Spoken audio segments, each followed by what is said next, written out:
La vie éternelle fait sortir l'esprit de la mort et fortifie l'âme. Mais ni l'âme ni l'esprit n'ont de valeur pour Dieu. En ce qui concerne la destinée que Dieu a voulu pour l'homme, sans la vie éternelle entièrement autre, cette vie, c'est Dieu lui-même, en Christ, par le Saint-Esprit.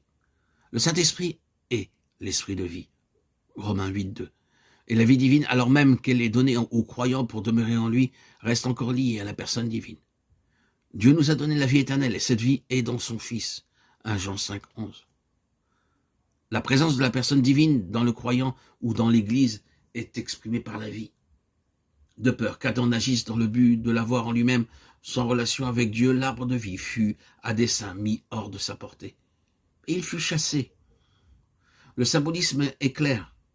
Il y a là quelque chose de tellement autre que l'homme, si divin, qui ne peut certes être possédé qu'en Dieu, et dans une union de notre esprit avec lui.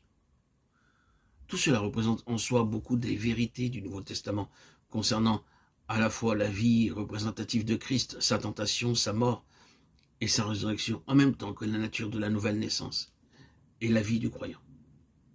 Nous aurons observé que l'innocence en Adam n'était qu'une chose négative.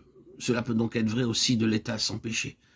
Dans son cas, cela peut, en un sens, jeter quelques lumières sur l'épreuve de toute la vie de Christ.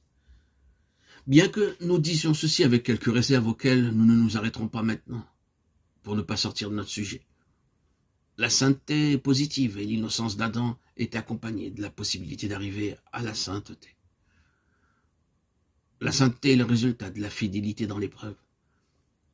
En ce qui concerne l'homme, il peut entrer innocent dans l'épreuve, mais l'essence même de l'épreuve, c'est la possibilité de choisir entre deux voies, la sienne en propre et celle de Dieu. La foi, l'obéissance, la loyauté envers Dieu, la résistance au mal en ayant recours à Dieu, amèneront à un état positif qui sera quelque chose de plus que l'innocence. Et le fait de ne pas avoir péché avant cette expérience. La faculté qui gouverne et dirige en cela, c'est l'esprit. C'est pourquoi l'issue sera ou bien la sainteté spirituelle, ou bien la perversité spirituelle. Chacune des deux issues représente une relation, soit avec Dieu, le Saint-Esprit, soit avec Satan et les esprits mauvais. C'est en cela que nous voyons le résultat de l'épreuve et de la chute d'Adam. Alors, l'Éternel Dieu forma l'homme de la poussière de la terre, il fit pénétrer dans ses narines un souffle de vie, et l'homme devint une âme vivante. Genèse 2:7. En revenant à ce qui nous est dit dans Genèse 2:7 au sujet de la constitution de l'homme, nous aimerions rappeler ce qui a été dit au sujet de la progression dans la révélation. Car nous trouvons ici un exemple précis de choses qui ne sont que sous forme de germes à la première référence qui en est faite, et qui ont besoin du reflet d'une lumière plus entière qui devra suivre.